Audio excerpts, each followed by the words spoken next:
If your father has been a fisherman all his life, but warned you not to be a fisherman from the moment you can remember, would you find it strange? Well, my father is like that. My name is Spar, born into an ordinary fisherman family in a coastal fishing village. However, I was forbidden by my father from going near the harbor since childhood. When I reached my youth and saw my friends heading to the sea one by one, it felt really unpleasant. Of course, I did try to sneak out to sea with friends once, and the result was being locked in a room by my dad for 3 days without food. From that moment on, I was truly scared, knowing that he would always prevent me from approaching the seaside. I started working as a carpenter, engaging in small businesses, and continued this way until my early 20s. It was only then that my father finally decided to tell me the reason for his actions over the past 20 years. It was an unusually cold summer. The weather during the day was tolerable, but at night one had to wear 2 or 3 layers of jackets to combat the cold wind. That summer, my father's health deteriorated rapidly. Perhaps due to the colder weather, he couldn't go out fishing anymore and could only stay in bed, growing thinner day by day. One night, while I was taking care of him in silence for more than 2 hours, he finally spoke. "Spar, they are coming back. I've been sick and couldn't watch over you these days. Whatever you do, do not go near the seaside."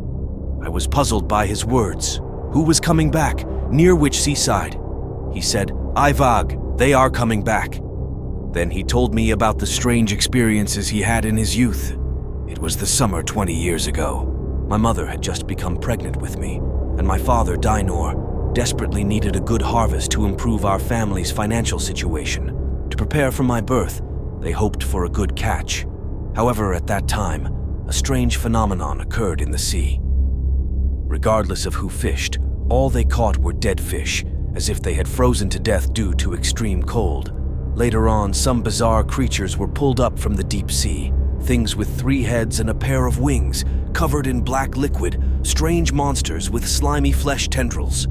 As they worried about these strange occurrences and poor catches, someone suggested consulting an old man in the village. This man was named Aivag, a wizard knowledgeable in magic arts who lived in seclusion behind the village's mountains. He always spoke in words that were incomprehensible to others. Wearing the same robe year-round, he seemed eccentric and not suitable for approaching. However, given the circumstances, there was no better time for Aivag to make an appearance. A group of fishermen went up the mountain collectively, intending to invite the wizard to the seaside to investigate. Among them was my father. Oddly enough, even before they reached the mountaintop, Aivag was already prepared to leave. He even brought along his 2 assistants. Both groups met halfway down the mountain, discussed the plan, and headed back down. When they returned to the seaside, even though it was midday, the coast was unusually cold, nothing like summer. It didn't even feel like the temperature of autumn. What was even more chilling was a fisherman's corpse just discovered by everyone. Dinor recognized the person as the former lighthouse keeper. He was supposed to sail alone to the north shore of the bay, but now he and his boat drifted back to the village beach with the waves. The manner of his death was even more peculiar.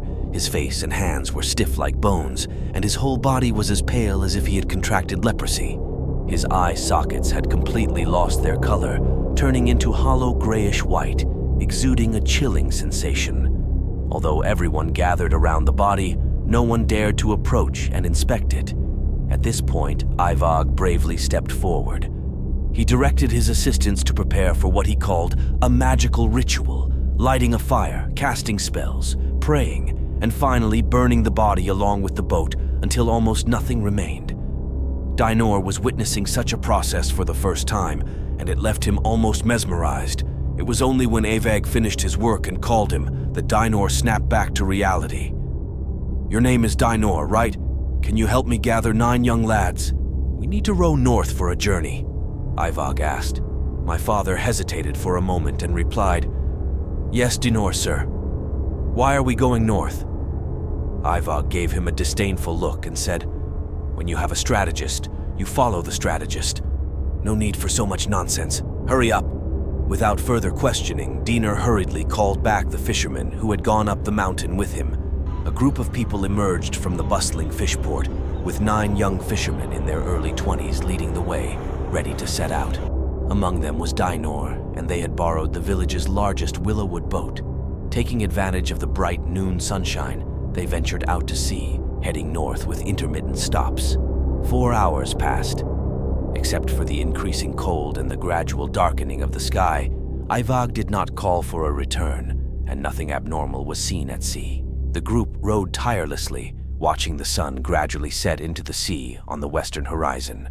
However, just as the last rays of sunlight were swallowed by the gloomy sea, a colossal iceberg suddenly appeared in front of the boat. Dinoal, who was rowing at that moment, was startled. Given the clean sea surface and the absence of any mist, how could such a massive iceberg float within 10 meters of the boat without anyone noticing? How could it have magically emerged from the sea, floating 10 meters away from the boat's bow without anyone seeing it? Aivag, who had been dozing on the boat, instantly became alert. He looked at the iceberg in fear and said, "Row towards it, row towards it." This time, Dinoal and the others didn't ask questions. They all sharpened their focus and paddled the boat towards the source of the extreme cold. Aivag, still not explaining, gestured for them to climb up the mountain.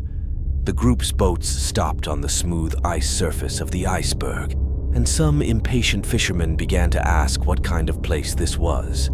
Aivag still refused to explain, only gesturing for them to climb up the mountain. Despite the frustration in their hearts, everyone held back their questions and walked towards the depths of the iceberg, where the root of the problem lay.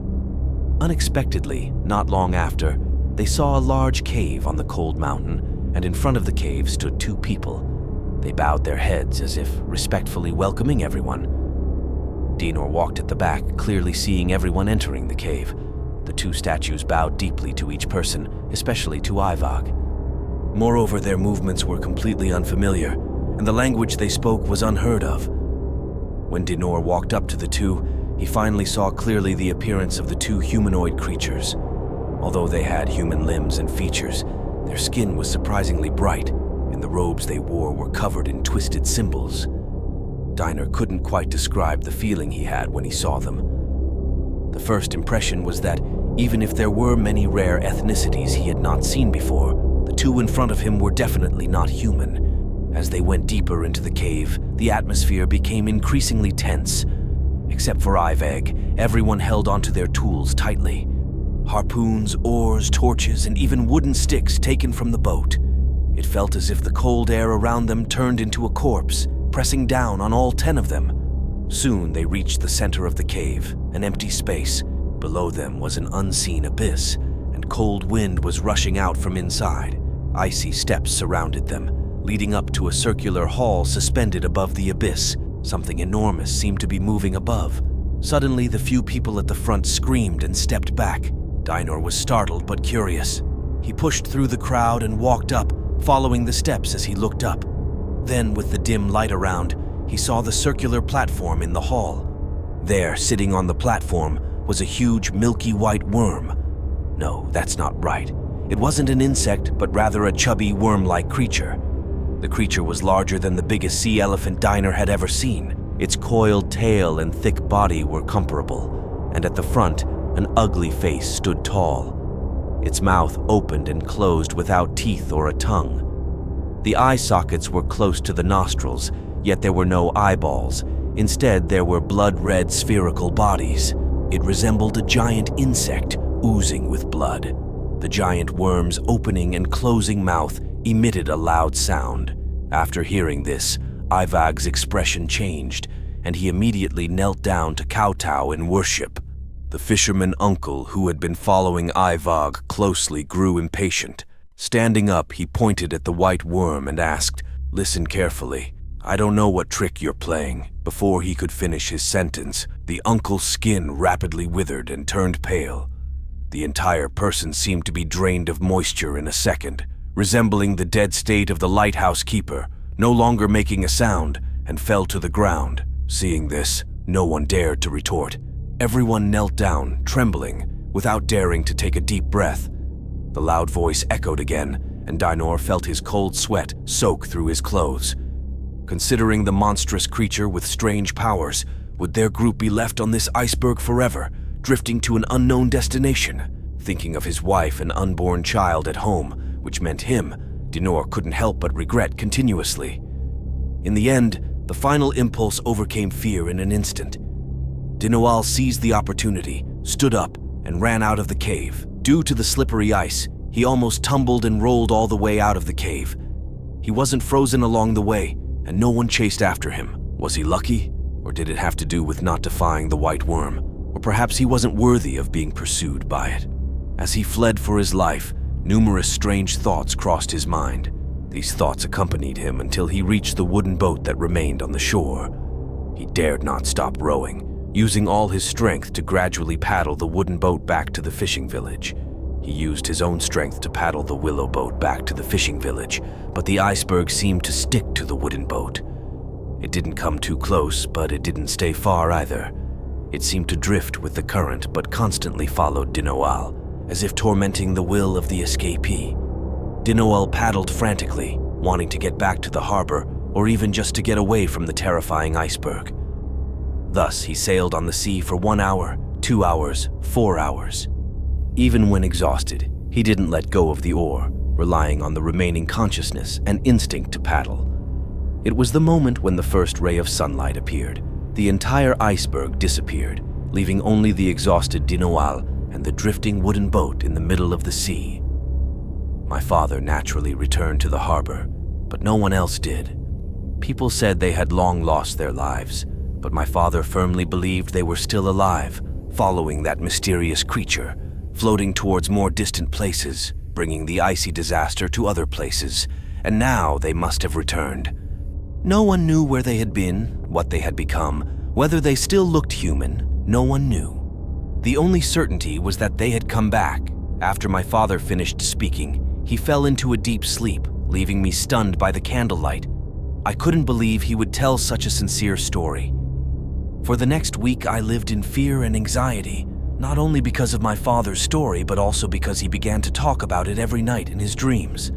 He repeatedly returned to that iceberg, encountering the white worm, but it seemed different from 20 years ago. In the dream, the worm had its back turned, and he couldn't see its current appearance.